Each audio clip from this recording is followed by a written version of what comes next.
Alors que le CAC 40 poursuit une nouvelle séance de baisse à la Bourse de Paris, le CAC 40 qui revient sur les 8000 points. On se pose la question, qu'est-ce qu'on fait? Est-ce qu'il faut acheter ou vendre les 3 titres du CAC 40 qui ont le plus baissé cette année, les 3 plus gros gadins? Bonjour Eric. Bonjour mon cher David. Eric Lewin, président de L-Finance. Bon, on va commencer par voilà, la valeur qui a le plus baissé cette année. Edenred, plus de 40% de baisse. Alors je sais qu'il y a des soucis au Brésil sur les tickets resto, mais bon, quand même, ça valait 60 € au plus haut en 2023-2024, juste avant d'ailleurs l'entrée au CAC 40. Ça vaut moins de 20 € aujourd'hui. C'est fou quand même. Ouais, est-ce que c'est mérité depuis le début de l'année. Alors, est-ce que c'est mérité? Disons qu'il y a toute une conjonction d'éléments qui ne sont pas très bons pour le titre. Un, il y a cette grande problématique au Brésil avec une refonte du marché des tickets restaurants. Ça représente 11% du chiffre d'affaires du groupe. Ouverture à la concurrence, plafonnement des commissions au Brésil. Ça veut dire qu'alors qu'on attendait une hausse entre 2 et 4% de l'excédent brut d'exploitation cette année, on aura sans doute une baisse entre 8 et 12%. Donc c'est pas une très bonne nouvelle. La deuxième chose, c'est qu'en Italie, il y a entré en vigueur du plafonnement des commissions des tickets restaurants. L'Italie, c'est 5% du chiffre d'affaires. Et puis, David, on a un plan stratégique qui s'appelle le plan Amplify 2025-2028, jugé un peu chiche, dans la mesure où la croissance attendue est entre 8% et 12%, là où on attendait plutôt une croissance de 12%. Alors vous voyez, la conjonction de tous ces événements fait que les gens ont du mal Mais ça mérite vraiment de passer en un an et demi de 60 à 20 €? Écoutez, non, je pense c'était une pépite encore il y a un an et demi. Enfin, c'était même une pépite, puisque je vous rappelle qu'elle est rentrée sur une valorisation supérieure à 10 milliards d'euros au CAC 40, c'était le 19 juin 2023, et que depuis, on vaut 4 milliards et demi. Alors non, est-ce que ça se justifie? Non, mais le problème, c'est qu'en ce moment, les investisseurs, comme les marchés sont un peu plus nerveux, détestent la moindre incertitude, et depuis le plan stratégique annoncé il y a quelques jours, le titre a perdu une quinzaine de pourcents. Ce qu'on peut dire sur la valeur, c'est qu'elle n'est pas très chère, ça vaut 8 fois les bénéfices, il y a un rendement de 6%. A priori, on devrait acheter sur des niveaux de 18,50 €, sauf qu'il y a un momentum, mon cher David, extrêmement négatif sur la valeur. On a même l'impression qu'il y a les hedges qui sont sur le titre parce que le titre ne cesse de baisser jour après jour. Donc moi, je vous dirais que... Mais il faut être contrariant, Eric. Eric, il faut être contrariant dans la vie, non? Ouais, il faut être contrariant, mais quand vous voyez en l'espace d'une semaine moins 10, en l'espace de 3 mois moins 27, et que vous voyez des volumes importants tous les jours, vous n'avez pas envie d'entrer sur ce dossier. Donc pour être plus sérieux avec vous, non, moi je pense qu'il faut peut-être attendre un niveau entre 17 et 18 €. Mais le rebond quand même, mon cher David, n'est pas loin.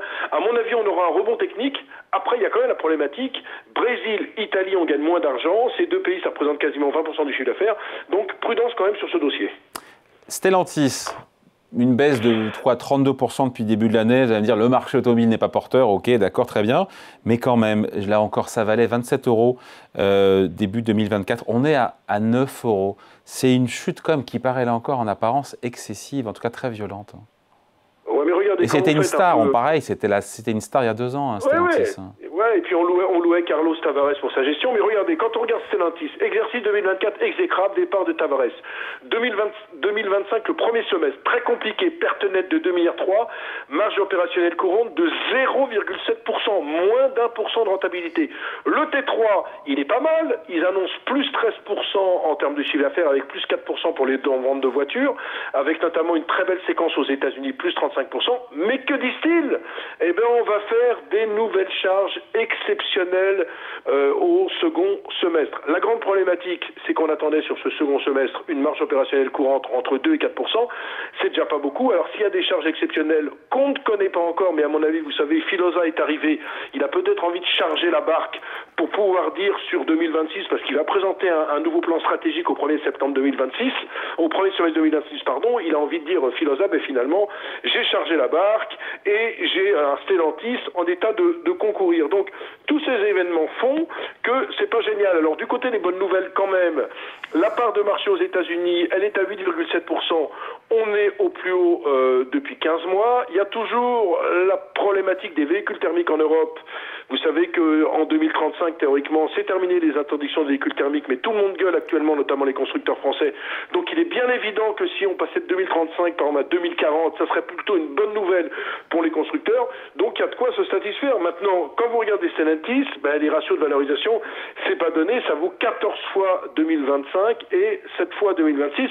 7 fois 2026 à condition que le marché redémarre. Donc moi sur Stellantis, alors vous allez me dire, je sais que j'aime bien être contrariant parfois, j'ai pas tellement envie d'y aller, d'autant plus que sur l'automobile, avec la concurrence chinoise qui est de plus en plus effrénée, on n'a pas tellement envie d'aller dans le secteur, même si à 9 € en termes de value sur 2026 encore, parce que sur 2025 c'est très cher, on a peut-être envie de tenter, mais moi je ne tenterai pas sur Stellantis.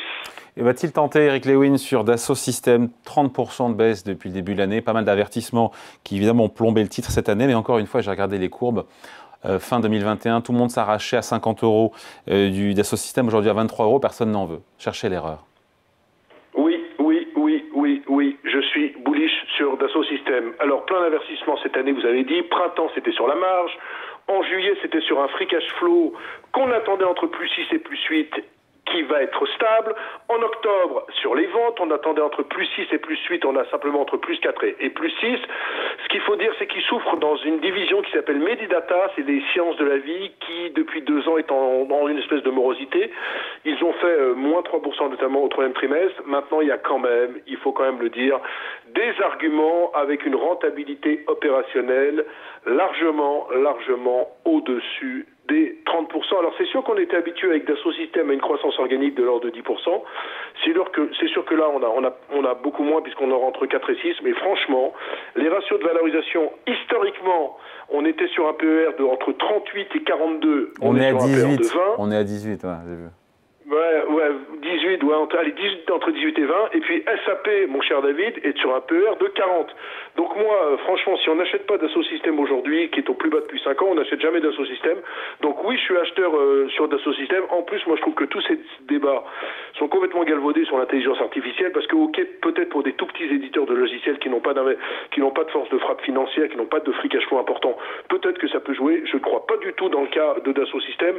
Donc si on doit faire un résumé d'aujourd'hui, Dassault Systèmes, on est bullish, on achète. Edenred, à 5% près, ça se tente peut-être, mais dans un rebond technique. Par contre, Stellantis, j'y vais pas, parce que je considère quand même que le secteur automobile est un secteur qui a du mal. Concurrence des Chinois, droits de douane, problèmes commerciaux, problèmes de visibilité économique. Bref, voilà, mais Dassault Systèmes, franchement, j'aime beaucoup ce dossier. Je comprends pas, je vais vous dire, jour après jour, je l'ai recommandé sur de nombreux plateaux télé, je ne comprends pas ce mouvement de défiance. Certains nous disent, oui, mais il n'y a plus de croissance, il y a quand même encore une croissance entre 4 et 6%, et surtout quand vous dégagez une rentabilité opérationnelle courante au-dessus de 30%, vous êtes un groupe quand même bien armé. Je suis pas sûr que sur la côte parisienne, il y ait beaucoup de groupes qui fassent plus de 30% de rentabilité opérationnelle courante. Allez, merci beaucoup. Point de vue signé Eric Lewin, président de L Finance. Merci Eric, salut. Merci, salut.